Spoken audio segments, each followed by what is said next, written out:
Shots ringing out at a rally for former President Donald Trump. We're on your side tonight with the latest information, plus new reaction from Alabama's top Republican leaders. And more breaking news here at home. A child among 3 killed in a Birmingham shooting. What police are saying about the latest outburst of violence. And with more sizzling summer heat in the forecast, we have declared first alert weather days again for Sunday and Monday. We'll let you know just how hot it could get and if we could see any relief in terms of some rainfall coming up. Live and on your side, WBRC Fox 6 News starts with breaking news. We start with that breaking news out of Pennsylvania, where officials are investigating what's being called an attempted assassination on former President Donald Trump. And a warning, what you're about to see might be disturbing to some viewers.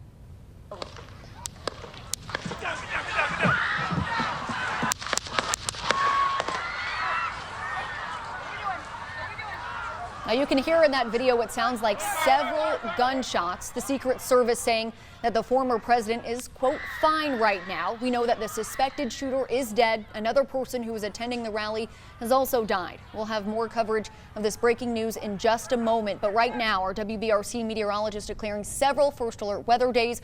Lauren Linehan joins us now. So Lauren, it was hot today. It'll be dangerously hot tomorrow. How bad is it going to get?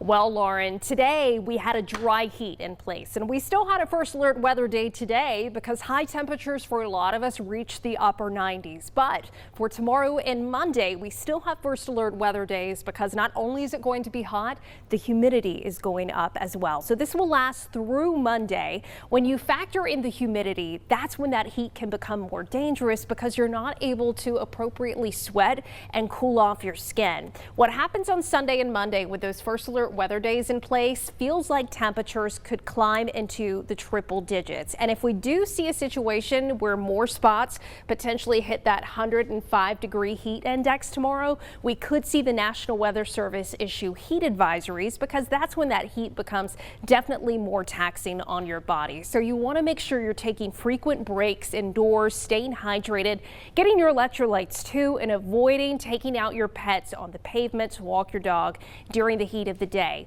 But notice on Tuesday and Wednesday, we could still potentially see feels like temperatures in the triple digits. What could help that not to happen? Rainfall in the forecast, and it looks like on Thursday we may very well not be quite as hot because of that. But tonight still dry, most of us checking in the 80s, so warm this evening, but at least it's not too muggy just yet. That will be changing tomorrow though as those humidity level rise, so you'll want to make sure that you've got that fan on high. There is a 10% chance of a stray shower or storm, but most of us will be staying dry and mighty hot and humid. We'll look ahead to those increasing rain chances coming up in a bit. All right, Lauren, thanks. We want to go back to that breaking news that everyone across the country has their eyes on. A campaign rally for Donald Trump in Pennsylvania quickly turning into chaos after someone shot a gun. Trump posting on Truth Social that he was shot with a bullet that pierced his ear. We just learned that President Joe Biden has spoken with Trump tonight. Biden addressed the nation this evening, condemning what's now being investigated as an assassination attempt. But the bottom line is that the Trump rally was a rally that he should have been able to can be conducted peacefully without any problem. But the idea that there's political violence or violence in America like this is just unheard of. It's just not appropriate. And everybody must condemn it. Now, of course, as Americans across the country hear the news of this attack on the former president, Alabamians and our elected officials are sharing their thoughts tonight. Reporter Brady Talbert is on your side, hearing from former and current state leaders. So, Brady, how are Alabamians feeling right now? Well, Lauren, as you can imagine, many Alabamians are shocked witnessing a former president of the United States grabbing the side of his head covered in blood. This was the situation that many of you watched at home. Trump ducking down below his podium and being pulled off the stage. Alabama leaders who support the former president are relieved he is okay tonight. Moments ago, I spoke with former state representative and current GOP strategist Paul DeMarco. He says this incident is horrible and that the American people deserve transparency. He was actually at a birthday party when that news broke. What was kind of the reaction from just, everyday people there? I mean, just shocked. Like, did this really just happen? But also they were thankful that the president was safe. This is the United States of America.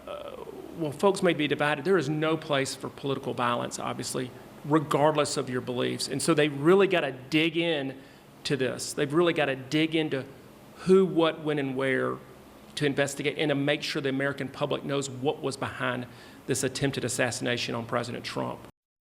Yeah, many lawmakers are concerned tonight. I also spoke with Alabama Congressman Robert Adderholt, who is headed to the Republican National Convention in Milwaukee tomorrow. WBRC also got a hold of Alabama Senator Katie Britt, both leaders saying this attack was un-American. This is not the way that our founding fathers set up our democracy to be. We have discourse. We sometimes people get frustrated with the way that things go in Washington as far as disagreements and war with words. But that's the way the founding fathers meant for it to be, was with words. I just want to be clear to the people listening that political violence of any kind is completely un-American. It is deplorable, it is intolerable, and it is unequivocally unacceptable. And Britt goes on to ask Alabamians to pray for the former president of the United States as well as the other victims tonight. Lauren. All right, Brady, thanks. And the Secret Service jumping into action as soon as shots rang out at the rally. Powerful video and photos circling of multiple agents surrounding the former president in only seconds. A retired Secret Service agent giving us some insight and telling me tonight their quick action was noticed. We have a term where we would say minimum to the problem, maximum to the protect thee. And the one thing that I saw, the number of agents that shielded former President Trump that was on that stage at that podium, and it looked like when he initially went down, they looked as if they was doing a quick assessment of what had transpired. And now we're in the early stages of a very large investigation into what officials are calling an assassination attempt on the former president. A lot of people asking questions right now, but a former Assistant Secretary of U.S. Homeland Security says it's all about getting accurate information. In this particular case, I think it'll take us just a little bit longer to see the actual factual information come out. I think by tomorrow afternoon, or certainly by Monday, I think we will have a very factual chronological order from the Secret Service. I don't think that this is information that they want to withhold from the public. I believe they truly want to get it correct. Now, we're also hearing tonight from people who were attending that rally. They told a Fox News reporter about the terrifying moments they heard when those shots rang out. We were right behind where the chairs are at, and we started hearing, I thought it was firecrackers, and I'm like, who would be shooting off firecrackers in here? Well, then somebody started yelling, hit the ground, hit the ground. And when I looked over, then I saw the smoke from the gunfire. So then everybody hit the ground. Just heard pop, pop, pop. Right away you think, well, maybe firecrackers, and you're kind of stunned. And then fire, and then like return fire, and then get down. So we got down and we huddled and we just started praying. The lady in front of me that laid on top of me, she was crying. I said, it's going to be okay, honey. Terrifying moments now. Still a lot to learn tonight and in the coming days about this assassination attempt. We're told the FBI is taking the lead on this investigation. Of course, we'll keep you updated as soon as we learn more information online and on WBRC.com. We're also covering breaking news here in Birmingham. Police are investigating a triple homicide that happened this afternoon in the Echo Highlands neighborhood. Police say that around 5:20, officers were called out to a shooting. When they got there, they say a blue sedan on a front yard covered in bullet holes. A man, a woman, and a young child were found inside that car. All three had gunshot wounds. Crews on scene pronounced all of them dead. Officer Truman Fitzgerald says the shooting happened after an argument between the people inside that vehicle and the suspects. All lives are innocent to us. I'll tell anyone, anytime we see a homicide, it affects us no matter what. But when you have a child, you just have to be honest with yourself. It affects you differently. And in this case, we have a small school-age child that got caught up in the violence that's taking place in our city. And we have to ask that question, when is enough going to be enough? Birmingham police say there is nobody in custody tonight. If you know anything or maybe you live nearby and have security footage of that incident, police say they want you to contact them. And one person is dead in Tuscaloosa after the sheriff's office says they pulled a knife on a police officer. The Tuscaloosa County Sheriff says police officers were called to the Whataburger on McFarland Boulevard for a trespassing call. When officers tried to take the man, Joseph Earl Driver, into custody, the sheriff's office says he then took out a knife and cut one of the officers. You've got someone that has lost their life. That's someone's loved one. It's sad, but at the same time, you know, as a law enforcement officer, at the end of the day, you want to go home to your family as well. And when we're met with deadly force, as was the case in this situation, then we're, you know, authorized to use deadly force as well. Now, the man who pulled out a knife died at the scene. All of the officers involved, we're told, are doing okay. Now, if you're spending summer days by the pool with your kids, it's important to know what swimsuit they're safest in.